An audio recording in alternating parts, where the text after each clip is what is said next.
Indiana Newsdesk is made possible in part by Smithville Fiber Internet, streaming TV, home security and automation in Southern Indiana. More information at smithville.com. Maller Grodner Attorneys, providing legal services to clients and the community. Understanding, expertise, results. Bloomington and Indianapolis. lawmg.com. IU Alumni Association, connecting IU's network of alumni and sharing the Indiana spirit through scholarships, advocacy, and volunteerism. alumni.iu.edu. IU Center for Rural Engagement, extending IU Bloomington resources to improve Hoosier lives in partnership with communities and organizations. rural.indiana.edu. And by WTIU members. Thank you. Coming up on Indiana Newsdesk. Around 300 people age out of foster care every year in Indiana, but many struggle to make the transition to living on their own. The problem is we've removed all their support systems, and I've seen so many children fail when they've been given an apartment. Ahead, we visit with a woman fostering 2 teens and their children. IU had grand plans for the Crosstown Shopping Center when it began tearing buildings down in 2018, but the pandemic put those on hold. The university has long-term plans for that site. It exists in our master plan, but we have nothing on the short-term horizon. Now only 3 businesses occupy the remaining building in the once bustling area. And we talk with a psychologist about the best way to talk to children about recent school shootings. Those stories, plus the latest news headlines, right now on Indiana Newsdesk.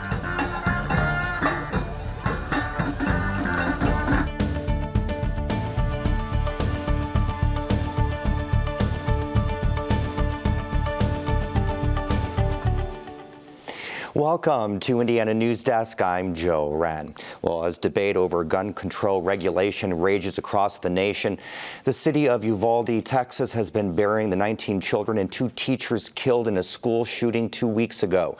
It was the 27th school shooting this year and the deadliest since 2012, when 26 people, including 26 and 7-year-olds, were killed at Sandy Hook Elementary School. And 2 weeks ago, the CDC says that gun violence has replaced automobile accidents as the leading cause of death of children ages 1 through 19. For more on how these shootings are affecting our nation's children, we're joined by Beth Trammell, an associate professor of psychology at IU East in Richmond.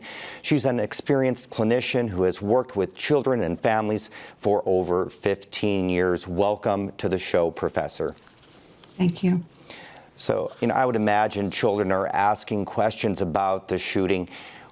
What's the best approach to talking to kids about school shootings, and then who should be doing it? Yeah, so, I really feel like any adult who is around kids and, if kids are going to be asking questions, I think our role as grownups is to be prepared. And so I usually tell folks to kind of follow a process. I have this framework of first preparing for the conversation by gathering facts and then reflecting on what the child needs to know based on their, age, but also their developmental level and their mental health, their mental wellness. I would start the conversation by asking them what they've heard or what they know, because that gives us an opportunity to, correct any misinformation. And the last thing is to, as often as you can, reassure them for safety in ways that they can continue to make themselves safe. Should you limit how much children see about the shootings? Does seeing that on TV over and over kind of drive up that anxiety? Yeah, most anxiety is cue-based, meaning we see something or we experience something internally that causes us to have a spike in anxiety. And so seeing things on our devices or on the news over and over is basically like a trigger over and over for us to be reminded of that anxiety. So if folks want to watch the news, I usually tell them to kind of watch it at a prescribed time where they can prepare themselves for a potential spike in anxiety. And if your kids are generally anxious, then I would probably keep them as much as you can, away from watching those continued stories. You see children whose classmates were shot being interviewed, and you're just struck by how resilient they seem. So how do kids who are 7, 8, 9 cope with a crisis like that? it's impossible for us to think about this even as grown-ups. And so it's unimaginable to think about our kids. And I think kids absolutely are resilient, but that doesn't mean that they're unimpacted by this. I believe that all of our kids are going to be forever scarred, whether that's just a little bit where they think about, could this happen to me at this school just when they step in the school grounds, or if they have kind of debilitating, anxiety or fear. So I think all of our kids are experiencing it. All of our kids are resilient, but we have to continue to pay attention to the cues of our kids to make sure that they are continuing to be okay. Okay, Professor, thank you so much for your time. Really appreciate it. Appreciate you. Well, nationally, more than 20,000 children age out of foster care annually, including around 300 in Indiana. Benta Boutier sat down with a foster care mom and a couple young women living with her and shares their story. A house tucked away in a suburb of Noblesville is filled with activity at 5:30 p.m. It's dinner time and leftovers are on the menu. So is the carpet like we're going to take it home? Sarah Michaels serves up pizza for two of her foster kids, Katia Marquez Tandelaria and Megan McAllister, both 18, and their children who are 1 and 2 years old. Michaels is focused on helping them transition out of foster care and care for their own children. And then this one is her bed. The Department of Child Services has a program which helps youth aging out get an apartment, but Michael says many young adults she works with need more individual support and guidance. Where our system sometimes fails these older youth is we have this great concept of getting kids into apartments once they turn 18 years old. And the idea is to help kids live independently. But the problem is we've removed all their support systems. And I've seen so many children fail when they've been given an apartment and are now on their own. Michaels wants to see DCS focus its efforts on making it easier to foster older youth. From 2020 to 2021, the number of foster homes available dropped by nearly 5% in the state. The hardest thing is the homes that will take teenagers were always at capacity. And so we're consistently getting exceptions approved just to go above capacity. She houses 3 older youth now and has housed more than 40 in her 6 years as a foster parent. She says it's not unusual for her to house 5 girls at a time. Marquez Tandelaria and McAllister are participating in collaborative care with DCS, which is part of staying with Michaels. They'll officially age out at 21, but can voluntarily receive services until 23. Michaels wants to see kids receive help for longer, but McAllister says remaining in the system feels like DCS is hovering over her. As we're 18 and we're growing out of the system and we're voluntarily staying here, they're trying to be more into our business instead of letting us be an adult, letting us learn by ourselves. She says remaining in the system as a teen mom means she has to defend herself in a way most young mothers don't. It's hard when you come from a family that has lost all their kids, is, addicts, everything else. Now they're doing the same thing to me, along with Charlie, just trying to get involved as much as they can no matter what. She just finished high school and has a job. She was pregnant while in school and had to go to her doctor's appointments on her own. Marquez Tandelaria and her 2-year-old moved in with Michaels in April. She says she left her family because she was being sexually abused by a relative. Now she's dealing with an added complication of immigration status. When she entered foster care, she found out she wasn't technically a U.S. citizen. She wants to attend college and work, but is waiting on a special juvenile immigration status to be approved. I'm a stay-at-home mom, mostly because I can't really go to school without having to pay out of pocket. I can't get a job. The immigration is moving forward, but we've been waiting for 9 months when it usually would take a month, and it really has hit me really hard because it's really hard being in a situation and not feeling stuck. Her dream is to be a pediatric nurse or a teacher. Michael says providing family support was more important than ever to young adults during the pandemic. The last 3 years saw the largest population of young adults ever move back in with their parents. Kids in foster care didn't have that option. And Michaels expects it will get harder to meet specific needs for people like McAllister and Marquez Tandelaria as federal funding made available during the pandemic expires in September. Foster Success's Megan Tribble agrees. She says initially the number of youth struggling to afford necessities dropped because of extra funds available. So now the youth are going to be feeling the effects of normal life again, and there are still the residual effects from the pandemic, that are still happening. She added 25% of people who age out of foster care experience homelessness and are far less likely to earn a high school diploma in 4 years than their peers. Marquez, Tantalari, and McAllister are already beating the odds with the support of Michaels. I think coming to Sarah's house was the first house where I know that it's not only going to be good in the beginning, just Sarah is such a wonderful person, and to have a foster parent who will give everything for you and treat you like their own. For Indiana Newsdesk, I'm Bente Boutier. According to DCS, 332 foster youth in the state received voluntary services in 2021. That's up from 266 the year before. And for more on this week's headlines, here's Holden Absher. Thanks, Joe. Luis Paso pleaded guilty to murder during a hearing at the Monroe County Justice Center Tuesday. In exchange for changing his plea to guilty, prosecutors dropped all other charges, and he now faces 40 to 65 years in jail. Paso was arrested in 2019 after he brought his battered and emaciated son to IU Bloomington Hospital. And after a police investigation, it was found that Paso and his wife had locked the boy in a bathroom where they refused to feed him and shocked him with a dog collar. The Centers for Disease Control and Prevention has released its provisional report on overdose deaths in the U.S. last year. And as Mitch Legan reports, Indiana saw a record number for the second straight year. The synthetic opioid fentanyl continues to devastate communities across Indiana. The state saw 2,700 Hoosiers die of drug overdoses last year, about 500 more than the previous record set in 2020. 85% of those are due to fentanyl. That's not just in the market, but also being laced into other drugs as well. Fentanyl was initially developed to treat pain from serious illnesses like cancer, but it's cheap and potent, so drug dealers mix it with other substances to provide a more powerful high.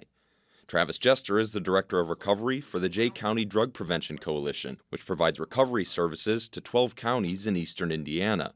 He says they're seeing fentanyl in everything, mixed with cocaine and heroin or pressed into pills to look like other drugs. And what we've seen in this area is an uptick of the white fentanyl. That stuff will kill you. Stay away from that. And as a person in recovery, when I was doing heroin, it was always brown. So as soon as I heard about white stuff, it's like, yeah, that's not heroin. Indiana will receive $506 million this fall from drug manufacturers for their role in the opioid epidemic. Hunsinger says that money will be put toward recovery efforts across the state. For Indiana Newsdesk, I'm Mitch Legan. A new electronic billboard on the north side is being reviewed by the Bloomington Planning and Transportation Department. The question is whether the new electronic screen complies with municipal code. The billboard was granted a variance in 2010, allowing it to advertise business off-site. We are in the process of determining whether or not the changes that were made continue to be code compliant. The billboard is by the corner of the bypass and Old State Road 37. It was a regular billboard before being recently updated with an electronic screen.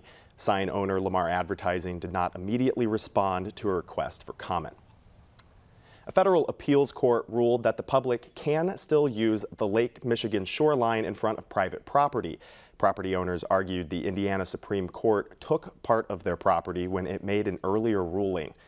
Chris Kaiser is an attorney with the Pacific League Foundation, a nonprofit representing the property owners. He said the ruling changed his client's beach experience. Before the decision, there was more willingness on the part of the local authorities to enforce the right to exclude along the beach. And now their experience is that this entire stretch of beach is treated as public. But the appeals court said that you can't have something taken away from you that was never yours in the first place.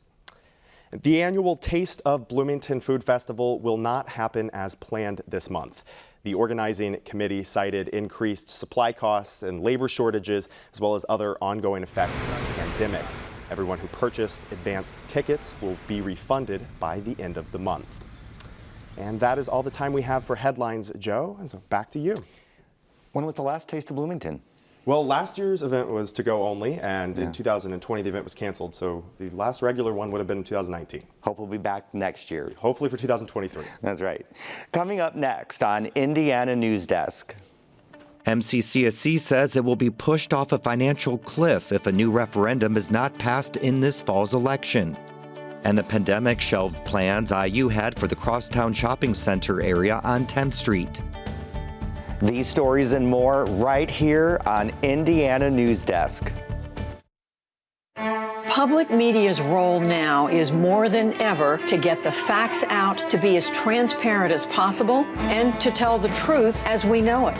There's a lot of information out there, and it's really hard to know what you can believe, which is why I think people turn to us again and again. It's public media's role to try to help educate and enlighten. PBS continues to be one of the most trusted institutions in the country. We really do go out and meet the moment as it's happening. We are there at the front lines asking tough questions and getting important and robust answers. We're playing a major role in combating lies, fake news. As journalists, we are trying to bring the most fair coverage that we possibly can. It's about digging deeper and talking to the powerful and especially to the powerless. Public media is the place where you cut through all the noise. We move forward by staying true to our values. And on PBS, news is human. Welcome back to Indiana Newsdesk. 2022 is the year of local taxes in Monroe County, and all eyes are now on public schools. Holden Absher has the story.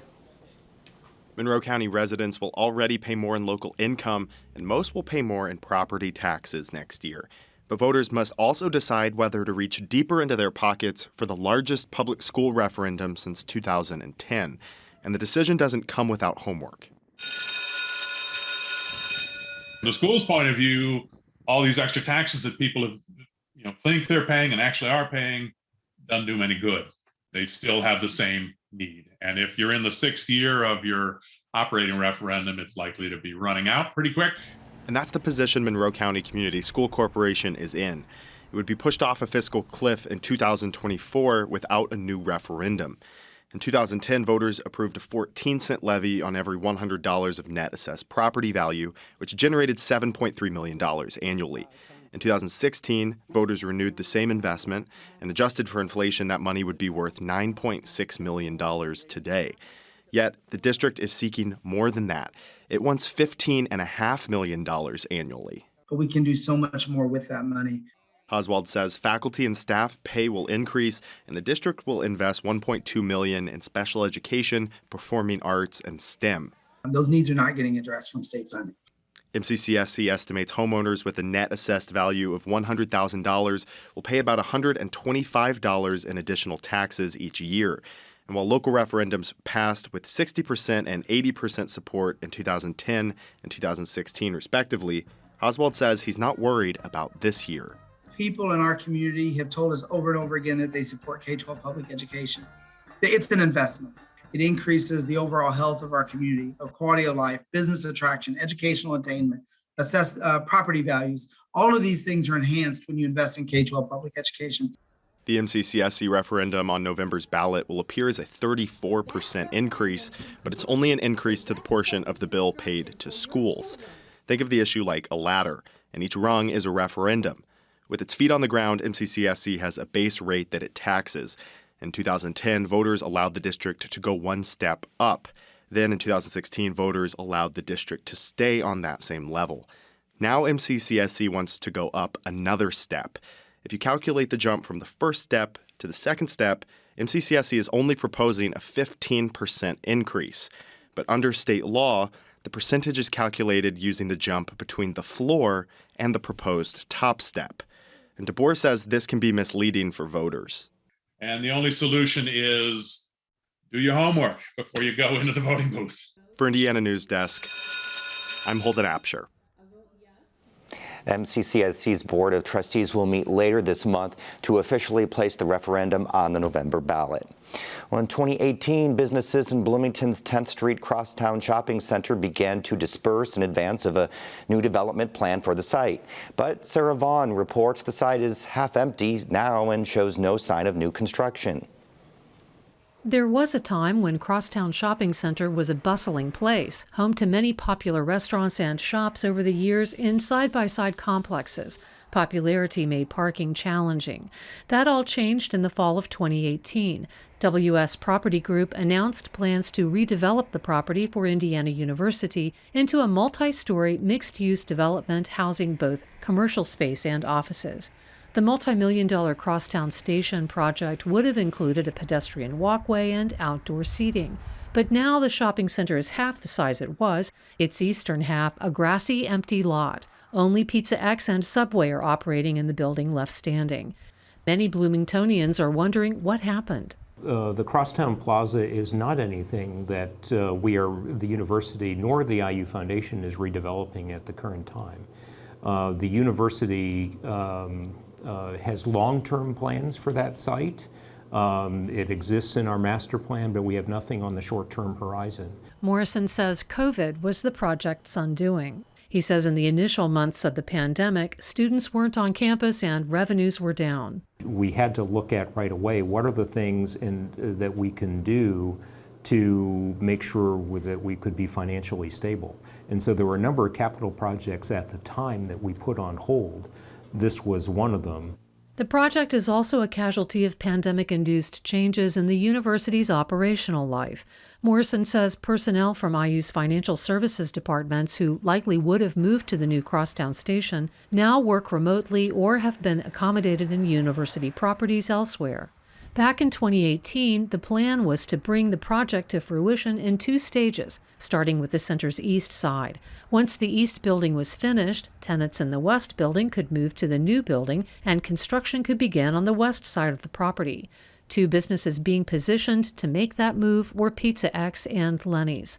Crosstown Shopping Center is Pizza X's original location, and it continues to operate there. But owner Jeff Meese estimates building a new Lenny's on the east side of the Crosstown property would have meant 3 years of demolition and construction, potentially creating confusion about whether Lenny's was still operating there, and parking would have been an even bigger mess. So we're trying to look for a way that, I could say as a restaurant operator to a developer, you're going to bulldoze our old restaurant so you can build a nice new building. But we don't need a new restaurant. Really, our restaurant is working just fine. Meese opted to relocate downtown to the former Finch's Brasserie and Roost on Kirkwood Avenue. It cost about $500,000, about half of what Meese estimates it would have cost to stay at Crosstown. When asked if he's been able to recoup the cost of the move, Meese says if you plugged all the numbers into an income statement, Lenny's probably wouldn't look like it's made any money, especially given the pandemic when it was temporarily closed. Yeah, so these things take a long time. You got to have the long view on restaurants in a small market like this. Things have worked out though. Arguably now we're in the best restaurant location in Bloomington. I mean, it really just steps from the sample gates, and we have a nice wood-fired oven, and it's a great building, great location. Parking, however, is still a challenge. IU's Morrison says need is the #1 driver of capital projects, and right now the university doesn't need the Crosstown space. He says the university will continue renovation and rehabilitation projects, including the Ferguson International Building and the Collins Residence Hall renovation. But the current view of Crosstown is that there won't be much more than simple upkeep to the property. For Indiana Newsdesk, I'm Sarah Vaughn. Morrison said he expects demolition of the Poplars building on 7th Street to be done this summer. The university has no immediate plans for the property and will leave it as green space. Climate change continues to be an issue, but is it possible to address it without also addressing consumerism?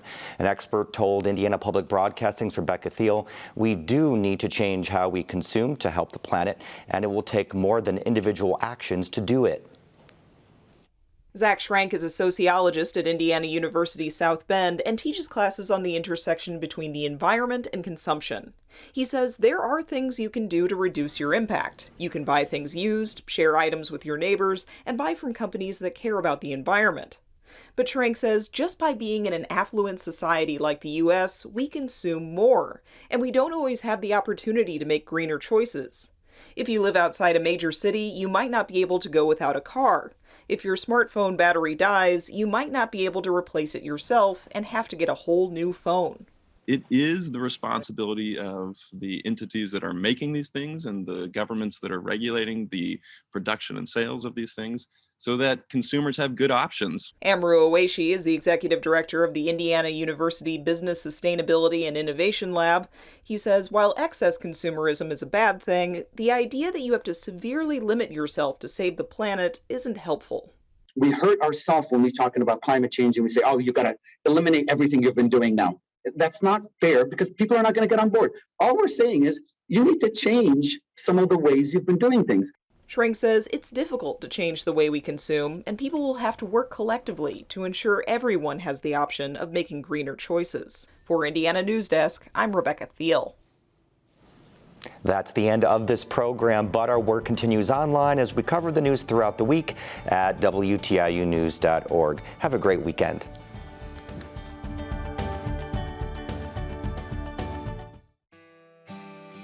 Indiana Newsdesk is made possible in part by Smithville Fiber Internet, streaming TV, home security and automation in Southern Indiana.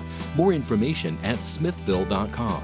Maller Grodner Attorneys providing legal services to clients and the community. Understanding, expertise, results. Bloomington and Indianapolis. LawMG.com. IU Alumni Association connecting IU's network of alumni and sharing the Indiana spirit through scholarships, advocacy, and volunteerism. Alumni.iu.edu. IU Center for Rural Engagement extending IU Bloomington resources to improve Hoosier lives in partnership with communities and organizations. Rural.indiana.edu. And by WTIU members. Thank you.